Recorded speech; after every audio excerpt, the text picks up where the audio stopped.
പ്രിയമുള്ള മുത്തുമോമിനീങ്ങളെ, ഇന്നത്തെ ക്ലാസ്സിലൂടെ നാം പഠിക്കുന്നത് നാം കുളിക്കുന്ന സമയത്ത് ശ്രദ്ധിക്കേണ്ട 7 കാര്യങ്ങളും കുളിക്കാൻ പാടില്ലാത്ത 7 സമയങ്ങളെ കുറിച്ചുമാണ്. അള്ളാഹു പഠിക്കാനുള്ള തൗഫീഖ് നൽകട്ടെ.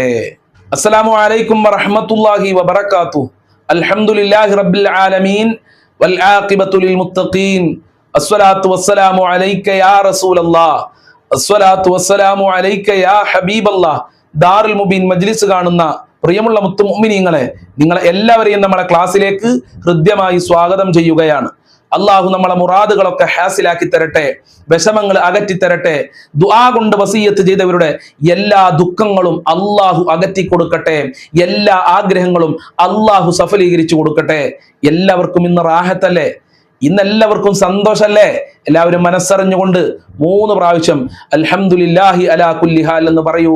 അൽഹംദുലില്ലാഹി അലാ കുല്ലി ഹാൽ, അൽഹംദുലില്ലാഹി അലാ കുല്ലി ഹാൽ, അൽഹംദുലില്ലാഹി അലാ കുല്ലി ഹാൽ. സ്വീകരിക്കണേ അല്ലാ, കബൂൽ ചെയ്യണേ അല്ലാ.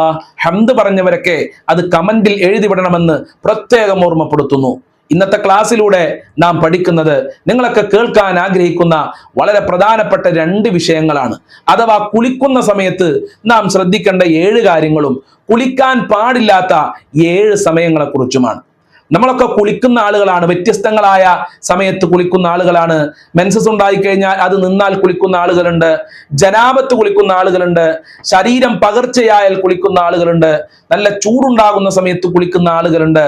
എപ്പോൾ കുളിക്കുകയാണെങ്കിലും നമ്മൾ ശ്രദ്ധിക്കേണ്ട 1ാമത്തെ കാര്യം സത്തുറുൽ ഔറത്തി, ഔറത്ത് മറക്കുക എന്നുള്ളതാണ്. വിവസ്ത്രരായി നഗ്നരായി കുളിക്കാൻ പാടില്ല. ശരീരത്തിൽ ഒന്നും മറയില്ലാതെ ഒരു മുണ്ട് പോലും എടുക്കാതെ കുളിക്കാൻ പാടില്ല എന്നുള്ളതാണ്. ചില ആളുകൾ അങ്ങനെയാണ്, ഒരു മുണ്ടും ഇല്ലാതെ ഒക്കെ അയച്ചിട്ട് കുളിക്കുന്ന ഒരു സ്വഭാവമുണ്ട്. അത് പാടില്ല എന്ന് മഹത്തുക്കൾ പറയാണ്. ഏതാണ് ആ മഹാന്? ഇമാം ഗസ്സാലി റളിയല്ലാഹു അൻഹു ആണ്. ഔലിയാക്കളിൽ പ്രമുഖനാണ്, കർമ്മശാസ്ത്ര പണ്ഡിതനാണ്, സൂഫിയാക്കളിൽപ്പെട്ട മഹാനാണ്. ഗസ്സാലി ഇമാമ പറയുന്നത് സത്തുറുൽ ഔറത്തി, കുളിക്കുന്ന സമയത്ത് ഔറത്ത് മറക്കണേ. വിവസ്ത്രരായി കുളിക്കാൻ പാടില്ല. ഒന്നുമില്ലാതെ, ഒരു മറയില്ലാതെ എങ്ങനെ കുളിക്കല്? ഇനി കുളിമുറിയിലാണെങ്കിലും ശരി, ഒരു മറയുമില്ലാതെ നമ്മൾ കുളിക്കാൻ പാടില്ല. ഒരു മുണ്ടും ശരീരത്തിലില്ലാതെ കുളിക്കാൻ പാടില്ല. 2ാമത്തെ കാര്യം വഗള്ളുൽ ബസരി അനിൽ ഔറാത്ത്, ഔറത്തിലേക്ക് ഇങ്ങനെ നോക്കാൻ പറ്റൂല. എപ്പോഴും ഇങ്ങനെ ഔറത്തിലേക്ക് നോക്കാൻ പറ്റൂല. കുളിക്കുമ്പോ ഔറത്തിലേക്ക് ഇങ്ങനെ നോക്കരുത്, കണ്ണ് ചിമ്പാന്ന് പറഞ്ഞത്. എന്റെ അർത്ഥം എന്താ? ഔറത്തിലേക്ക് കുളിക്കുന്ന സമയത്ത് ഇങ്ങനെ നോക്കിക്കൊണ്ടിരിക്കാൻ പറ്റൂല എന്ന്. ഇതെന്താ അത്ഭുതാച്ചിട്ട് എന്തിനാ നമ്മൾ അങ്ങോട്ട് നോക്കണത്? അങ്ങോട്ട് നോക്കണ്ട. അതുപോലെ തന്നെ ഒഴിഞ്ഞ സ്ഥലത്താണ് കുളിക്കേണ്ടത്. ചില ആളുകളൊക്കെ എല്ലാവരും ഒരുമിച്ച് കൂടിയ സ്ഥലത്ത് പോയി കുളിക്കും. അത് പാടില്ല. അത് നിയമത്തിനെതിരാണ്, മഹാന്മാര് പറഞ്ഞതിനെതിരാണ്. നമ്മൾ കുളിക്കുന്ന സമയത്ത് ആരുടെയും ശല്യമില്ലാത്ത ഒഴിഞ്ഞ സ്ഥലത്ത് പോയിട്ടാണ് കുളിക്കേണ്ടത്. ഒരു കുളിമുറിയിലോ അങ്ങനത്തെ വല്ല സ്ഥലത്തും പോയി കുളിക്കാന്നല്ലാതെ എല്ലാവരുടെയും മുമ്പിൽ നിന്ന് എങ്ങനെ കുളിക്കുക? ലജ്ജ വേണ്ടേ? അൽ ഹയാഉ മിനൽ ഈമാൻ, ലജ്ജ ഈമാനിന്റെ ഭാഗമാണെന്ന് ഹബീബുനാ മുഹമ്മദുർ റസൂലുള്ളാഹി. അപ്പൊ എല്ലാവരുടെയും ഇടയിൽ വെച്ചിട്ട് നമ്മൾ കുളിക്കരുത്. ചെറിയ കുട്ടികളൊക്കെ നമ്മൾ ചെറുപ്പത്തിൽ തന്നെ അത് പഠിപ്പിക്കുക, മറയിൽ കുളിക്കാൻ പഠിപ്പിക്കുക. അത് കുളിയുടെ മര്യാദയിൽപ്പെട്ടതാണ്. അതുപോലെ തന്നെ തെറുക്കുത്തക്കൊല്ലും, ഈ സംസാരം ഉപേക്ഷിക്കുക. ചില ആളുകൾ ബാത്റൂമിൽ കയറിയാലാണ്, കുളിപ്പരയിൽ കയറിയാൽ പിന്നെ മൂളിപ്പാട്ട് പാടുക, അതല്ലെങ്കിൽ അവിടെ ഫോൺ വിളിക്കുക, എയർഫോണും ചെവിലടിച്ചിട്ട് ഫോൺ വിളിക്കുക കുളിക്കുന്ന സമയത്ത്, അല്ലെങ്കിൽ ബാത്റൂമിൽ ഇരിക്കുന്ന സമയത്ത്. അത് പറ്റൂല. തെറുക്കുത്തക്കല്ലുമി, സംസാരം ഒഴിവാക്കുക. അത് അതിന്റെ ഒരു മര്യാദയാണ്. അതുപോലെ തന്നെ ഖില്ലത്തുൽ ജുലൂസ്, അവിടെ ഇങ്ങനെ കുറെ സമയം നിൽക്കാനോ ഇരിക്കാനോ പാടില്ല. കുളിക്കാൻ പോയാലേ അവിടെ ഇങ്ങനെ കുറെ സമയം ഇരിക്കുക, അവിടെ ഇങ്ങനെ കുറെ സമയം സ്പെൻഡ് ചെയ്യുക, അതിന്റെ ആവശ്യം ഇല്ല എന്ന് പ്രത്യേകം ഓർമ്മപ്പെടുത്തുന്നു. എന്റെ പ്രിയമുള്ളവരെ, കുളിക്കാൻ പാടില്ലാത്ത ചില സമയങ്ങളുണ്ട്.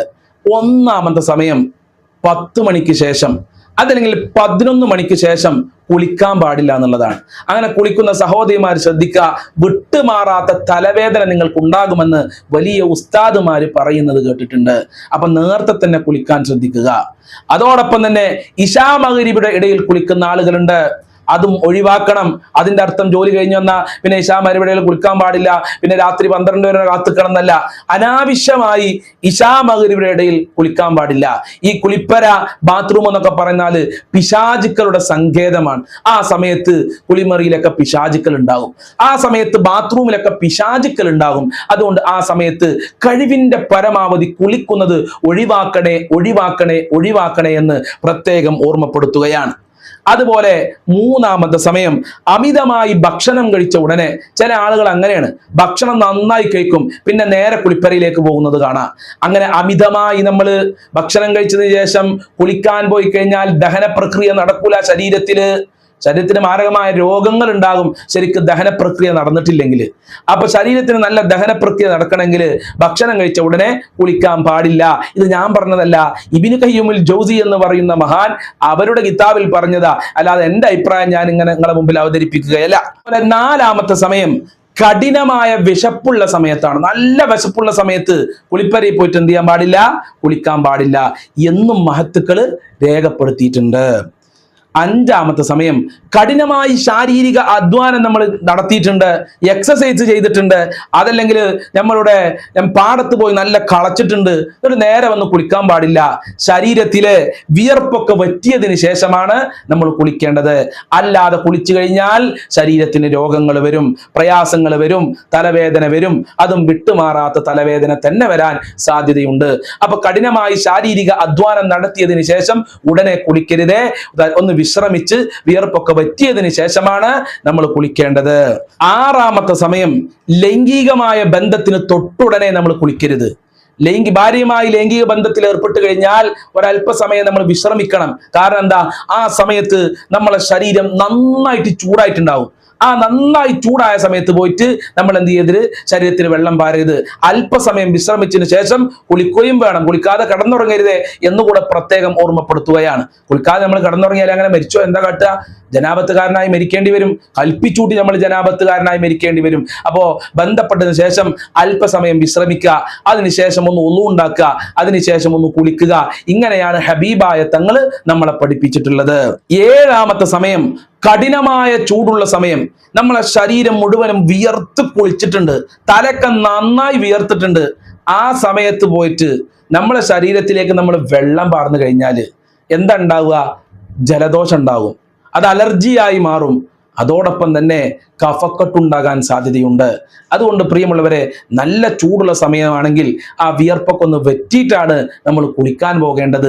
അല്ലാതെ നമ്മളെ ശരീരത്തിൽ കൊണ്ടുപോയി വെള്ളം പാർന്നു കഴിഞ്ഞാൽ രോഗങ്ങൾ വരാൻ അത് കാരണമാകും. ഇങ്ങനെയുള്ള നല്ല കാര്യങ്ങൾ പഠിക്കാൻ അള്ളാഹു സുബ്ഹാനഹു വ തആല തൗഫീഖ് നൽകട്ടെ. ദുനിയാവിലും ആഖിറത്തിലും അള്ളാഹു നമ്മൾക്ക് വിജയം നൽകട്ടെ. ജീവിച്ചിരിക്കുന്ന കാലത്തോളം നല്ല ആരോഗ്യത്തോടുകൂടെ ആഫിയത്തോടുകൂടെ ജീവിക്കാൻ ഞങ്ങൾക്ക് ഭാഗ്യം നൽകണേ അല്ലാഹ്. തൗഫീഖ് നൽകണേ റഹ്മാനെ, സന്തോഷം നൽകണേ അല്ലാഹ്. അസ്സലാമു അലൈക്കും വറഹ്മത്തുള്ളാഹി വബറകാതുഹു.